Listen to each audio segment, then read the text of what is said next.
Bonjour à tous. Alors, je vous propose de revoir dans un état relaxé ce cours de biologie sur la cellule. Pour cela, je vais vous proposer déjà de commencer par vous installer dans votre environnement, là où vous vous trouvez.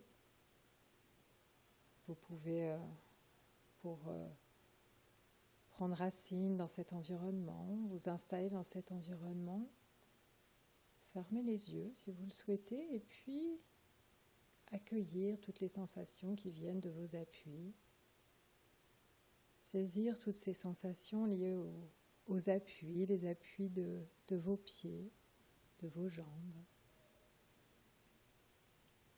Les appuis de l'ensemble de la région du tronc. Prendre conscience également des appuis de vos bras, des épaules jusqu'aux mains, des mains jusqu'aux épaules. Et puis accueillir toutes les sensations d'appui qui siègent au niveau de la région du cou et de la tête. Donc tranquillement, vous accueillez toutes ces sensations d'appui, les sensations d'appui de votre corps. Vous prenez conscience également de votre position. Et peut-être que cette rapide prise de conscience vous permet déjà de vous poser tranquillement et d'installer tranquillement la détente en vous. Vous sentez cette détente présente à l'arrière de votre tête. Toute la région du cuir chevelu qui est relaxée. Une détente qui poursuit son chemin en direction de votre front qui se relaxe, se lisse. La région des sourcils. Vos yeux se relaxent. Le nez, les joues, jusqu'aux oreilles, vous sentez la relaxation qui s'installe et qui progresse. La détente qui s'installe au niveau de l'espace entre le nez et la bouche, au niveau de la bouche elle-même, au niveau du bas de vos joues. Une détente qui glisse très agréablement vers la région de votre menton qui se relaxe à son tour. Si bien que vous avez maintenant conscience de la détente qui est présente dans l'ensemble de votre visage. Plus largement, la détente que vous venez d'installer au niveau de l'ensemble de votre tête. Une détente très agréable qui gagne la région du cou. La nuque et la gorge se relaxent. Puis vous sentez la détente qui progresse. La détente qui gagne la région des épaules, toujours très agréablement. Et qui s'étend, qui s'étire posément dans les bras. Vous sentez les segments de vos bras qui se relaxent. Se posent, les muscles des bras qui se relaxent, les muscles des mains qui se relaxent également. Et vous avez conscience de vos mains relaxées, détendues, conscience de chaque doigt relaxé et détendu. Conscience plus largement de vos deux bras qui sont relaxés et détendus. Cette détente présente au niveau de vos bras, vous la sentez qui s'étend maintenant à la région du thorax. Toute la région thoracique se relaxe. Et la détente progresse un peu plus bas. Vous sentez la détente arriver au niveau de la région abdominale. Et de là, de la région abdominale, vous sentez la détente gagner la région de votre bassin. Prenez conscience de cette région, votre bassin qui se relaxe, qui se pose à son tour. Et avec la détente de votre bassin, vous prenez conscience de la détente de l'ensemble de la région du tronc. enfin, vous sentez la détente gagner vos cuisses. Les muscles des cuisses se relaxent tranquillement les uns après les autres. Détente qui gagne vos genoux, puis la région de vos mollets. Vous sentez la détente arriver au niveau de vos chevilles et s'installer tranquillement au niveau de vos pieds, d'abord au niveau des talons, puis au niveau de la plante des pieds, au niveau du dessus de vos pieds et au niveau de chaque orteil. Prenez conscience de la détente de vos deux pieds, de vos deux jambes, de vos deux bras, la détente de la région du tronc, du cou et de la tête. Vous accueillez toute cette détente que vous venez d'installer dans votre corps, toute cette détente que vous pouvez peut-être percevoir aussi à travers une respiration calme et tranquille, une respiration profonde et posée, très agréable. Et puis peut-être que vous avez envie de partir dans l'imaginaire, peut-être que vous sentez l'envie de visualiser à nouveau ces éléments que vous venez d'apprendre, de comprendre. Peut-être que vous avez envie de visualiser à nouveau ces éléments de façon à les installer en vous. Vous avez envie de prendre un temps pour vous permettre de jouer avec ces représentations, de les préciser, de les approfondir, tout simplement de les revoir et de les apprécier. Je vous propose donc de repenser à ce cours que nous venons de partager ensemble, ce cours sur l'organisation de la cellule. Et peut-être que vous pouvez repenser à ces notions concernant la cellule, le fait que la cellule est l'unité fondamentale du vivant, le fait que tout simplement les organismes sont constitués de cellules et que toute cellule provient de cellules préexistantes. Vous pouvez visualiser cette théorie cellulaire à votre façon, de manière à vous l'approprier. Peut-être que vous pouvez aussi repenser à une manière d'envisager les cellules selon leur structure, une structure dite prokaryote, assez simple sur le plan de l'allure, avec une membrane qui délimite un cytoplasme dans lequel on trouve des informations génétiques, des ribosomes et un cytosquelette. Et puis une structure un peu plus complexe, une structure eucaryote, à laquelle s'ajoutent tout un tas de compartiments qui forment comme des petits organes qu'on appelle organites, noyau, réticulum, appareil de Golgi, et ainsi de suite. Vous pouvez visualiser ces deux structures et en même temps vous représenter le fait que ces structures ne sont que des structures, ne représentent pas les relations de parenté entre les trois domaines du vivant qui sont les bactéries, les archées et les eucaryotes. Et vous accueillez ces trois grands groupes, que on peut étudier grâce à la microscopie. Peut-être que vous pouvez voir un microscope mentalement, un microscope tout simple, un microscope optique, et constatez que ce microscope vous permet d'observer des cellules que vous pouvez placer dans ce microscope. Vous pouvez voir de plus près toutes ces cellules.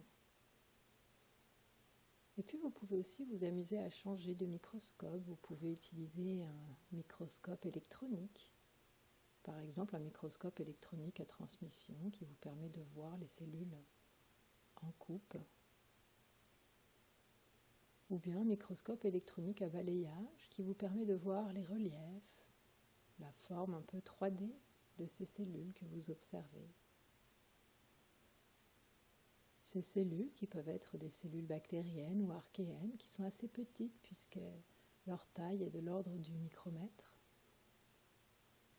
à côté de cellules plus grosses qui sont les cellules eucaryotes dont la taille est de l'ordre de la dizaine de micromètres. Vous observez ces cellules, vous repensez aussi à l'importance de la surface des cellules, puisque les cellules sont des milieux qui sont en échange permanent avec leur environnement et que ces échanges se font à travers la surface qui s'offre à ces cellules. Et puis vous décidez de vous représenter une cellule bactérienne. Vous pouvez choisir la forme que vous souhaitez, peut-être que c'est plus simple de revoir la forme que vous avez vue durant le cours, et vous pouvez voir cette petite cellule bactérienne en forme de bâtonnet qui peut vivre isolée ou en colonie, qui peut peut-être aussi fabriquer des endospores. Vous voyez le contour de cette cellule, son enveloppe avec la membrane plasmique. Cette membrane entourée d'une paroi très particulière avec cette molécule appelée peptidoglycane, cette substance que vous pouvez vous représenter comme vous le souhaitez, cette paroi qui peut être enveloppée dans une sorte de capsule. Donc vous voyez les contours de cette cellule bactérienne. Peut-être que vous voyez aussi des petites structures, des pili, fimbrias, ou encore des flagelles qui sont présents. Et puis à l'intérieur de la membrane plasmique, vous pouvez observer le cytoplasme de la cellule, avec la partie liquide qui est le cytosol. Vous pouvez voir aussi dans une petite région ce nucléoïde. Cette région du nucléoïde, vous pouvez y voir un chromosome bactérien. Vous pouvez visualiser cette molécule d'ADN, le plus souvent circulaire et unique, qui est présente dans cette cellule, parfois accompagnée par des petites molécules, le plus souvent circulaires, qui sont des plasmides. Vous laissez d'ailleurs tous ces termes s'inscrire en vous, vous les visualisez, vous les manipulez, vous les représentez en vous. Peut-être que dans ce cytoplasme, vous pouvez aussi imaginer des éléments de ce que l'on appelle le cytosquelette, un cytosquelette bactérien, des ribosomes aussi bactériens, des petites réserves qu'on appelle des inclusions, et pourquoi pas des petites structures qu'on appelle des vacuoles remplies de gaz, dont la délimitation est un ensemble de protéines. Donc vous visualisez cette cellule bactérienne, vous vous l'appropriez, et puis vous décidez de changer de cellule, vous laissez la cellule bactérienne pour une cellule archéenne.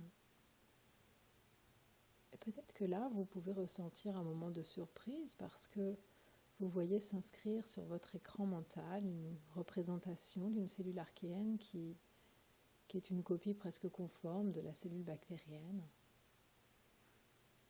Et vous prenez le temps là de bien saisir le fait que les cellules bactériennes et archéennes se ressemblent beaucoup dans leur allure générale, mais qu'en réalité elles présentent des différences importantes au niveau de leur ultrastructure, au niveau de leurs molécules. Peut-être que justement en visualisant ce dessin d'une cellule archéenne, vous pouvez voir cette membrane plasmique qui délimite la cellule et puis vous souvenir que cette membrane est très différente d'une membrane de cellule bactérienne parce que au lieu d'être une bicouche, cette membrane peut être simplement une monocouche, avec des lipides qui n'ont pas les mêmes structures, pas d'ester, mais des éthers, de glycérol. Peut-être que vous pouvez voir la paroi de cette cellule archéenne et vous pouvez vous laisser aller à l'imaginer de différentes manières, parce que les parois des cellules archéennes sont plus variées que celles des bactéries. Vous pouvez l'imaginer sans cette substance bactérienne, sans peptidoglycane, et imaginer à la place un mélange de polysaccharides et de protéines, comme vous avez envie de l'imaginer. Et si vous en avez envie, vous pouvez rajouter une capsule, qui est toutefois plus rare pour les cellules archéennes. Vous pouvez voir aussi des petites structures qui semblent émaner de la cellule, des piliers, des canules qui peuvent relier les cellules filles, et puis des amis qui sont de sortes de petits grappins. Vous pouvez aussi visualiser des flagelles qui sont différents des flagelles bactériens parce qu'ils ne sont pas creux mais ils sont pleins. Puis vous pouvez pénétrer dans le cytoplasme, saisir cette partie liquide appelée le cytosol et puis localiser dans cette région appelée nucléoïde le chromosome archéen. Vous pouvez également identifier quelques plasmides, des petites molécules d'ADN circulaires comme l'ADN bactérien, l'ADN archéen, à part que l'ADN archéen est plus grand. Vous pouvez identifier également le cytosquelette archéen, différent du cytosquelette bactérien, des ribosomes archéens, des petites réserves sous forme d'inclusion et puis aussi des vacuoles gazeuses.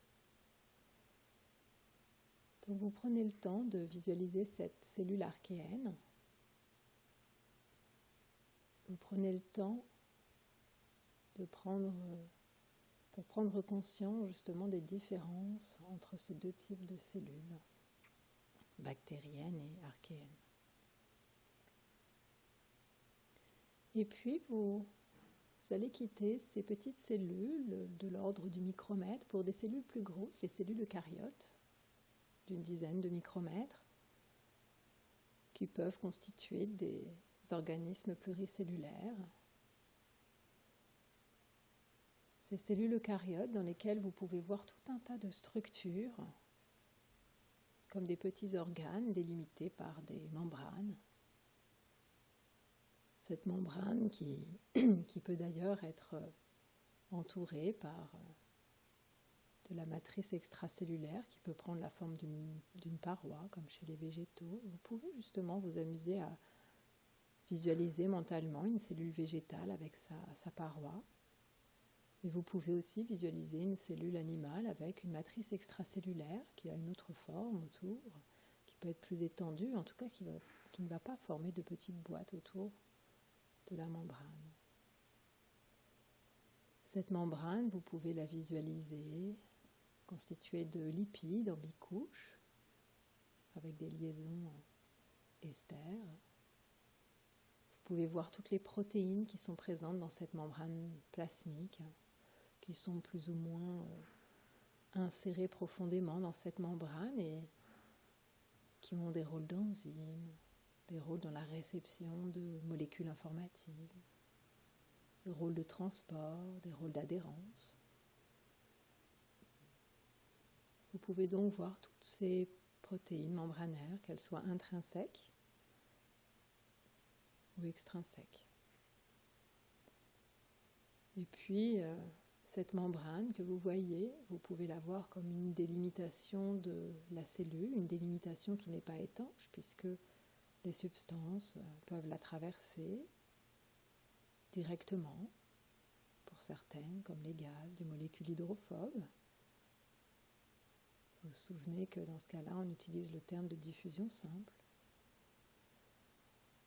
Et puis, vous pouvez aussi voir d'autres molécules, des petites molécules qui ne sont pas hydrophobes, qui peuvent néanmoins traverser la membrane en étant aidées par des protéines de transport, ces protéines de transport qui sont sélectives, qui peuvent s'ouvrir, se fermer et qui peuvent faire circuler ces petites molécules, soit de façon passive, par diffusion facilitée, on parlera d'osmose si c'est de l'eau, par diffusion active, on parlera plus spécifiquement dans ce cas-là de transport actif, qui consomme de l'énergie. Donc vous pouvez voir ces deux types de transport dans lesquels les protéines sont engagées, voir des petites protéines transportées sans consommer de l'énergie des molécules d'un côté à l'autre de la membrane. Et vous pouvez en voir d'autres transporter ces petites molécules contre leur gradient de concentration d'un côté à l'autre de la membrane. Et vous les voyez, ces protéines qui consomment dans ce cas de l'énergie. Et puis vous pouvez également voir des molécules plus grandes, des macromolécules qui sont présentes peut-être dans l'environnement de la cellule, et vous pouvez les voir être prélevées par la cellule grâce à un transport vésiculaire. Vous pouvez visualiser un mécanisme d'endocytose qui bien sûr consomme de l'énergie, qui est spécifique, mais vous pouvez le visualiser. Vous visualisez ces macromolécules qui entrent dans la cellule, et puis vous pouvez visualiser aussi le phénomène inverse, l'exocytose, qui permet à la cellule de placer dans son environnement, donc à l'extérieur d'elle, des substances. Et puis vous pouvez revenir à l'intérieur de la cellule, au cytoplasme. La partie liquide, vous l'appelez le cytosol. Vous pouvez voir par-ci par-là des zones de réserve, des inclusions.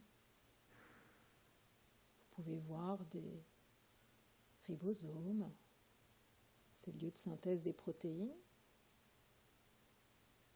Le protéasome également, un lieu de dégradation des protéines qui régule justement les protéines. Le cytosquelette,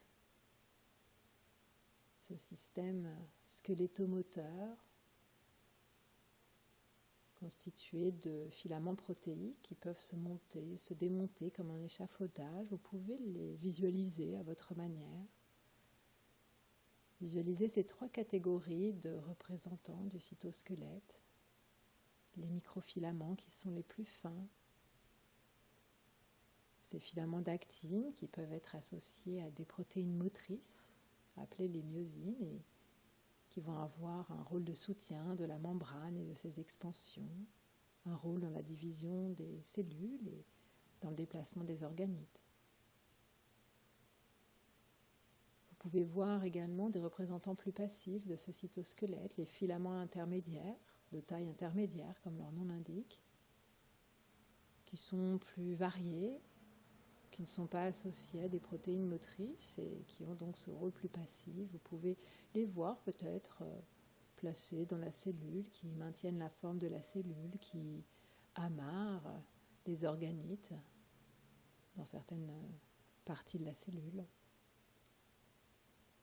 Et puis vous pouvez aussi vous représenter les microtubules, ces représentants du cytosquelette qui sont les plus volumineux, qui sont des sortes de cylindres creux faits de tubulines. Vous pouvez voir aussi les protéines motrices qui leur sont associées, qui peuvent se déplacer sur ces cylindres creux, protéines motrices qui s'appellent la kinésine et la dynéine. Vous pouvez les voir, permettant aux microtubules de réaliser leur rôle de transport sur de grandes distances, puisque les microtubules forment des sortes de rails et les kinésines et les dynéines des sortes de wagons qui vont dans un sens ou dans l'autre sur ces rails. Vous pouvez aussi associer ces microtubules à leur rôle dans la division cellulaire, puisque ce sont eux qui vont répartir l'information génétique. Et peut-être même que vous pouvez voir ces microtubules à l'intérieur de structures qui sont associées à la mobilité des cellules, les cils et les flagelles. Et ces microtubules, vous vous souvenez, qui qu'ils sont organisés par des structures appelées centrosomes qui vont les aider à se construire et se déconstruire. Alors bien sûr, dans ce cytoplasme, vous pouvez voir aussi plein d'autres éléments. Vous pouvez voir les organites, vous pouvez par exemple voir le noyau avec son enveloppe nucléaire, donc fait de 2 membranes. Membrane externe à laquelle des ribosomes peuvent s'associer, puis la membrane interne, en contact avec le nucléoplasme. Vous visualisez donc mentalement ce noyau. Vous pouvez peut-être aussi visualiser au niveau de cette enveloppe nucléaire des pores nucléaires qui vont permettre des échanges entre nucléoplasme et cytoplasme. Et bien sûr, dans ce noyau, vous pouvez voir l'information génétique, l'ADN sous forme linéaire, plusieurs molécules d'ADN qui peuvent se bobiner autour de petites bobines et être plus ou moins condensées. Vous pouvez même peut-être aussi voir une petite zone particulière, le nucléole, au niveau de laquelle des ribosomes sont fabriqués. Et puis, vous pouvez continuer à observer ces organites. En fait, le noyau fait partie du système endomembranaire auquel est associé le réticulum endoplasmique. Vous pouvez le voir en continuité avec l'enveloppe nucléaire. Une partie qui porte des ribosomes, le réticulum endoplasmique rugueux ou granuleux, et puis une partie sans ribosomes, le réticulum endoplasmique lisse. Vous pouvez voir donc tout ce réseau de sacs qui sont interconnectés les uns aux autres, dans lesquels de nombreuses réactions peuvent se dérouler, dans lesquelles des protéines destinées à être exportées, des protéines membranaires sont présentes. Vous pouvez aussi voir ce réticulum libérer des petites vésicules de transport, des vésicules de transition qui se dirigent vers l'appareil de Golgi, un empilement de sacs circulaires aplatis qui peuvent stocker des substances, qui peuvent les trier, les modifier, les étiqueter. Et puis vous pouvez aussi voir des vésicules de transition quitter l'appareil de Golgi pour aller vers la membrane plasmique, par exemple. À ce moment-là, vous pouvez voir ces vésicules de transition qui s'incorporent à la membrane plasmique et dont le contenu est libéré dans le milieu extérieur. Puis vous pouvez aussi repenser aux lysosomes, des petits organites qui contiennent beaucoup d'enzymes dans un milieu acide et qui vont former un système digestif pour la cellule. Peut-être que vous pouvez revoir justement les images dessinées pour illustrer les fonctions associées au lysosome. Peut-être que vous pouvez voir un lysosome fusionner avec une vésicule d'endocytose et former un endolysosome ou phagolysosome dans lequel les molécules vont être digérées, ce qui va permettre à la cellule de récupérer des nutriments, cellule qui peut aussi évacuer ce qui ne l'intéresse pas en réalisant une exocytose. Donc vous prenez le temps de visualiser ces lysosomes et peut-être de repenser aux fonctions qui leur sont associées, maintien de l'intégrité, mais aussi des structures qui peuvent permettre l'involution de structures embryonnaires, les palmures des doigts, la queue du tétard. Donc vous prenez le temps de visualiser ces fonctions et peut-être que vous pouvez aussi repenser à ce que nous avions dit, à savoir que les lysosomes peuvent être impliqués dans les maladies génétiques dites de surcharge et puis dans d'autres pathologies comme la goutte ou la silicose. Donc vous êtes centré surtout sur les mécanismes, sur les lysosomes, et puis je vous propose de laisser venir sur votre écran mental d'autres organites qui sont les peroxysomes. Les peroxysomes qui peuvent transformer des molécules, qui peuvent décomposer des lipides, convertir des lipides en glucides. Puis vous pouvez quitter les peroxysomes pour vous intéresser à des organites qu'on appelle les vacuoles. Vacuoles qui existent chez les végétaux, les champignons, certains eucaryotes unicellulaires. Peut-être que vous visualisez tout simplement la vacuole d'une cellule végétale que nous avons pu voir lors du diaporama. Et peut-être que vous pouvez repenser aux fonctions associées à cette vacuole, qui a un rôle de lysosome, qui peut stocker tout un tas de molécules, qui contribue aussi à la turgescence et finalement au port érigé d'un végétal. Vous prenez le temps de vous représenter ces vacuoles, leurs fonctions, peut-être aussi des fonctions un peu plus cantonnées aux organismes unicellulaires, puisque les vacuoles dites contractiles peuvent contribuer à expulser l'eau.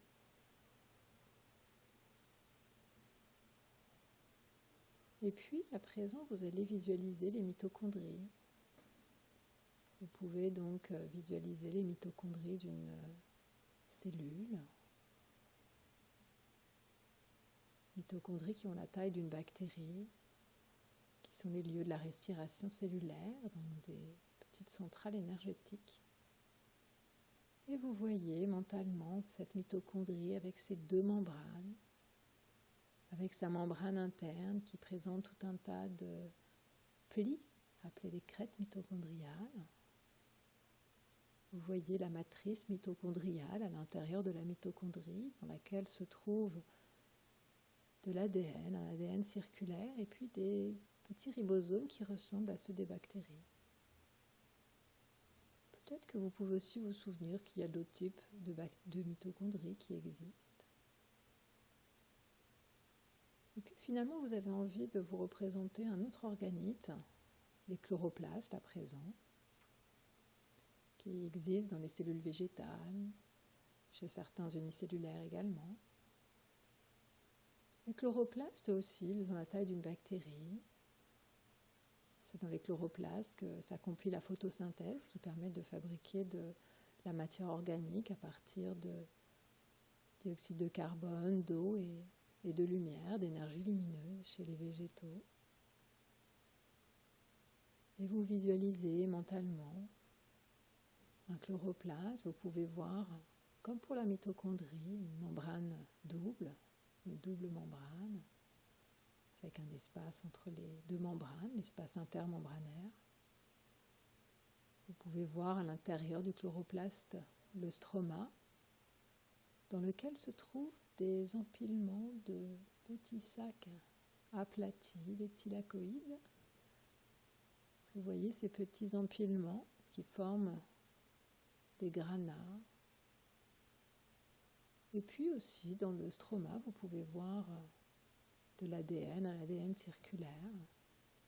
Et vous pouvez voir également des ribosomes qui sont présents, qui ressemblent aux ribosomes des bactéries.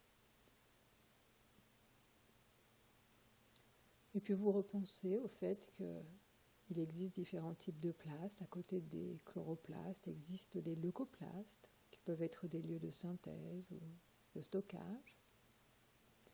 Et puis les chromoplastes, qui vont donner des couleurs aux fruits, aux fleurs. Et puis vous vous souvenez que ces chloroplastes et ces mitochondries, une théorie propose de les voir comme étant d'anciennes bactéries qui auraient été ingérées par un eucaryote primitif et qui auraient continué à vivre dans cet eucaryote.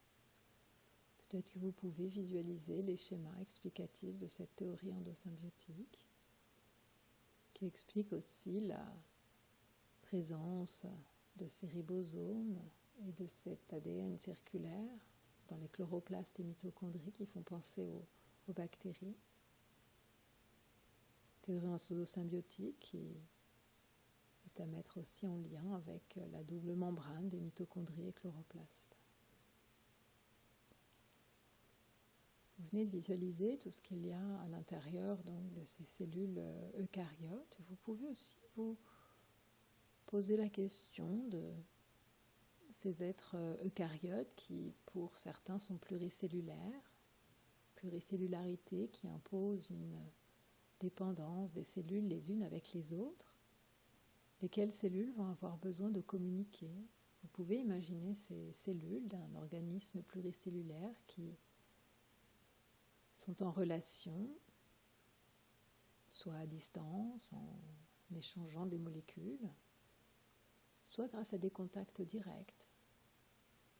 Pour les cellules animales, vous repensez peut-être aux contacts qui forment comme des zips, qui forment des jonctions étanches entre les cellules, à des contacts qui forment comme des fermetures éclairs entre les cellules, qui permettent aux cellules d'adhérer, les jonctions adhérentes. Et puis aux boutons pression, les desmosomes, qui assurent aussi cette fonction d'adhérence.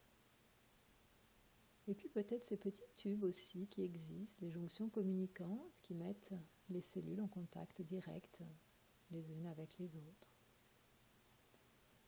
Bien sûr, vous avez toujours conscience du fait qu'une matrice extracellulaire existe autour des cellules et qu'il y a aussi des systèmes d'adhésion qui existent entre la cellule et cette matrice extracellulaire, contacts focaux et hémidesmosaux. Puis vous laissez les cellules animales de côté pour les cellules végétales qui sont dans leur petite boîte, c'est-à-dire entourées par leurs parois. Les parois des cellules végétales étant collées les unes aux autres grâce à un ciment qui s'appelle la lamelle moyenne que vous pouvez visualiser. Et vous pouvez aussi visualiser la possibilité qu'ont ces cellules végétales de communiquer, d'échanger les unes avec les autres grâce à des petits tunnels qui existent, les plasmodesmes. Et puis vous allez décider de quitter ces cellules eucaryotes. Peut-être que vous pouvez les visualiser encore un petit temps sur votre écran mental, une cellule de type animal, une cellule de type végétal.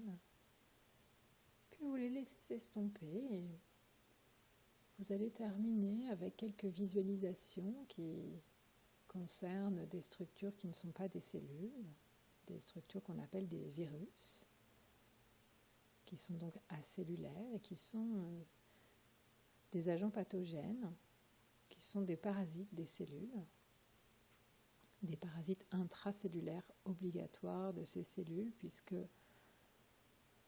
ces virus, quand ils sont hors d'une cellule, sont dans une forme inactive.